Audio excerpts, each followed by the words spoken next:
Hey friends, welcome back to my channel. Today's going to be a fun video. We're going to do some thrift flips using colors that are going to be popular for 2022.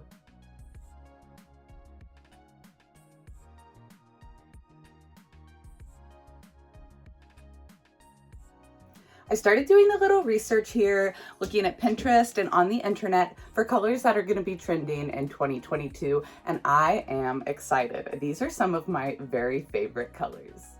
Today we're going to focus on two colors, a beautiful sage green with pops of purple with lavender. If you're new here, my name is Bree. I'm the owner and artist of Upcycled by Bree. You'll be able to find all of the paint and the products and the thrift flips that I'm doing today over on my website, upcycledbybree.com. And if you haven't already, make sure you're following me over on social media. I'll be sure to leave all of those links down below so they're easy for you to find. If you like these kind of videos, be sure to give me a big thumbs up, subscribe, and hit that little bell next to the subscribe button so you don't miss any new content.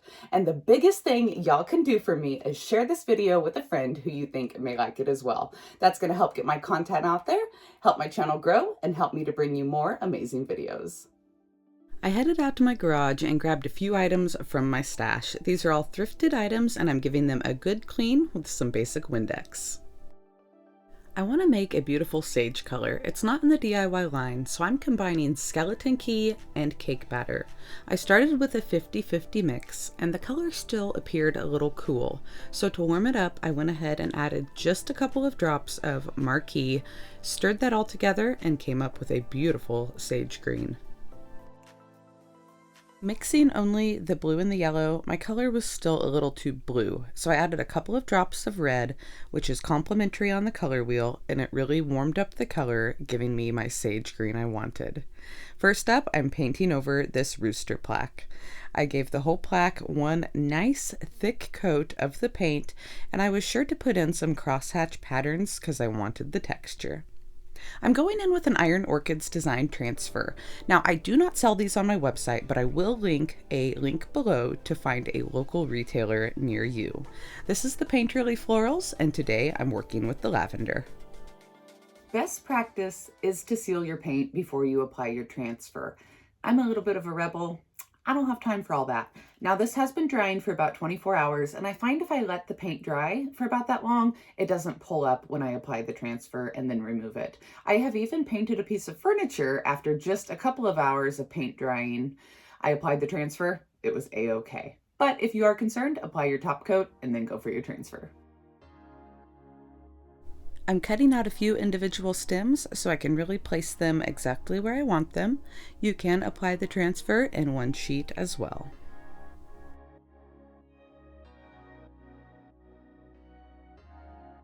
Where I want it, I remove the paper backing, lay it in place, and start to rub it with the transfer stick.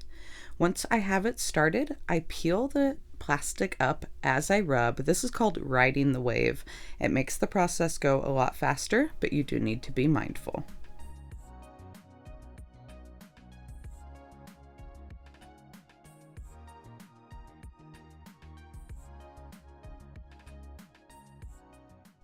Y'all know I love to mix and match my stencils, but I also love to mix and match my transfers. So now I'm just looking for a couple of little words that I can place on as an accent piece.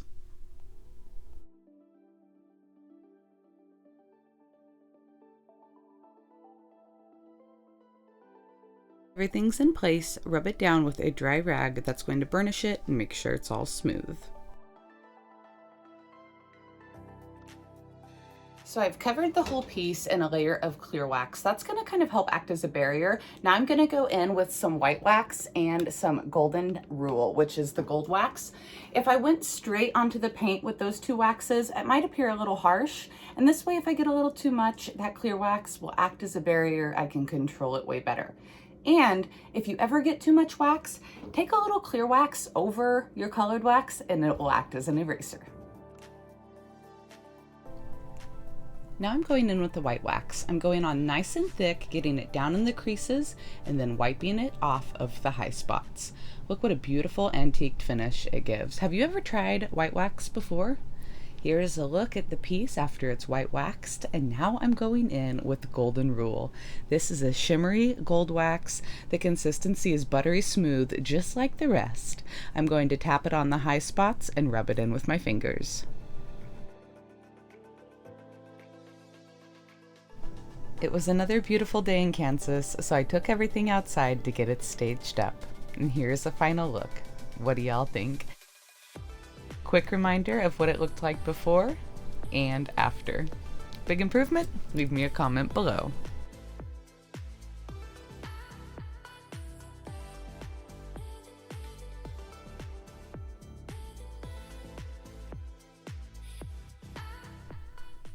Next up is this thrifted box. I'm not digging the colors, so we're going to give it a nice thick coat of the sage paint. There were a few spots where there was not full coverage, but that's okay because I knew I would be wet distressing this piece. I also added a little bit of the transfer as well and did the same wax, clear and Golden Rule. DIY paint is water soluble until it's sealed, so I can take this wet rag and rub the paint back, giving it an antiqued finish. After that, I sealed it up with the clear wax and hit the bumps with the Golden Rule.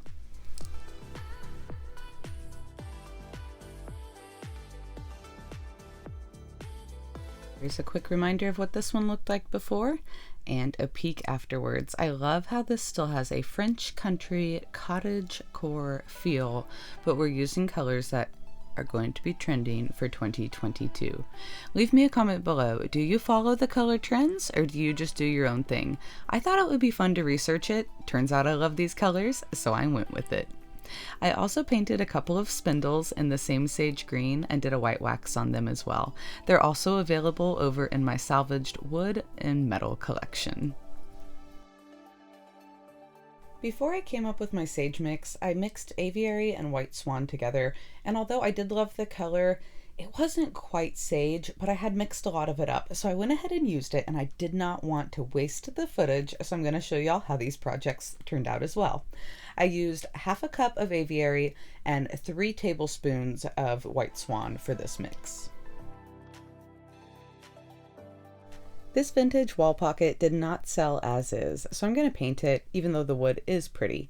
I'm spraying it with a coat of shellac, which is going to help keep the wood tannins from bleeding through my paint. Once it's all dry and sealed up, I'm going in with that mix of Aviary and White Swan. You can see it's not quite a sage color, it's a little more minty.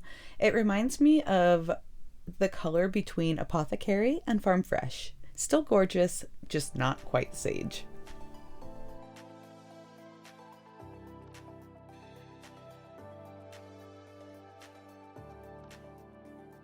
A 220 grit sanding block to bring back some of that beautiful wood grain, and the texture makes this distress just beautifully.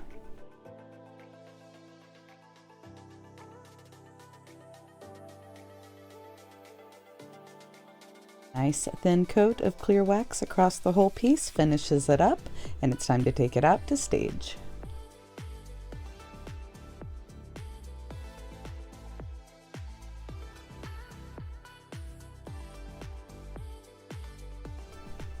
I think this really brightened this piece up. Do you think I should have left it wood? I'm almost regretting it, but it sure came out pretty. I'm excited to start using some purple paint soon, but for now I also have this lavender listed for sale in my Fresh In for Spring 2022 collection. Next up, another item from the stash. The shelf was around $4.99 at the Goodwill. I do believe it was half off. Here's a picture of it once I got that mix of Aviary and the White Swan all on these pieces. Now on this piece I'm going to use a stencil I have not used on my channel before. It is the Dreaux Chartres by JRV. These stencils are super thick, they're made for retailers, so you're going to be able to use them over and over. I'm using DIY Prairie Gray as my color and my JRV 3/8 inch stencil brush. When stenciling, you should be using a very dry brush.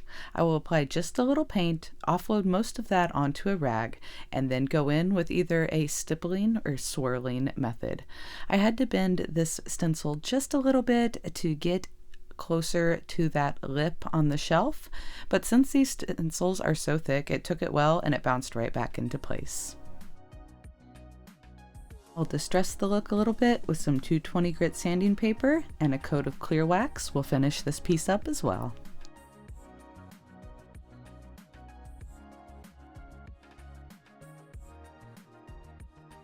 I just love taking these old beat up, scratched pieces and giving them a second life. Have you ever done a thrift flip before? Let me know in the comments down below.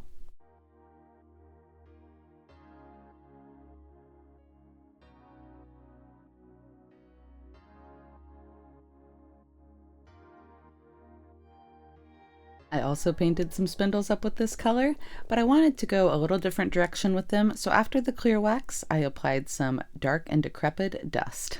Got a little bit much there. I just tapped this on with a chip brush and then wipe back any excess. It gives it a beautiful, old, dirty, antiqued finish.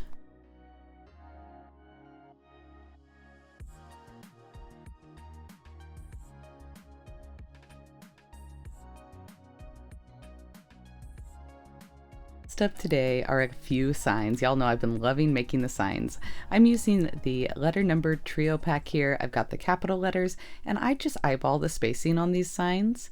After I have applied weathered wood as my color, I take all of the signs outside, distress them with some 220 grit sandpaper, and give them a coat of clear wax. I just love the old antiqued feel that these signs have.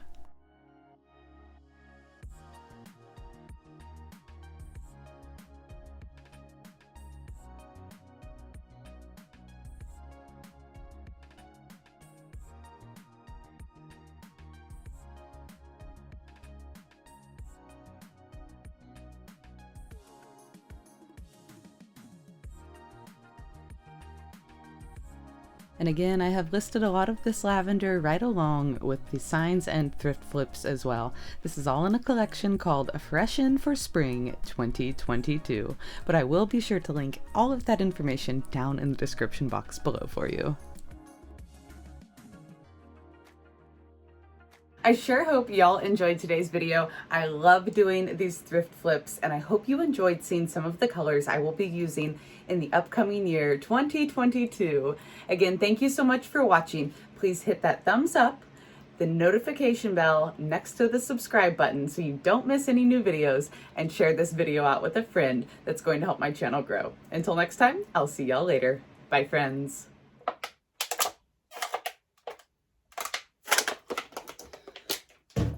Whew.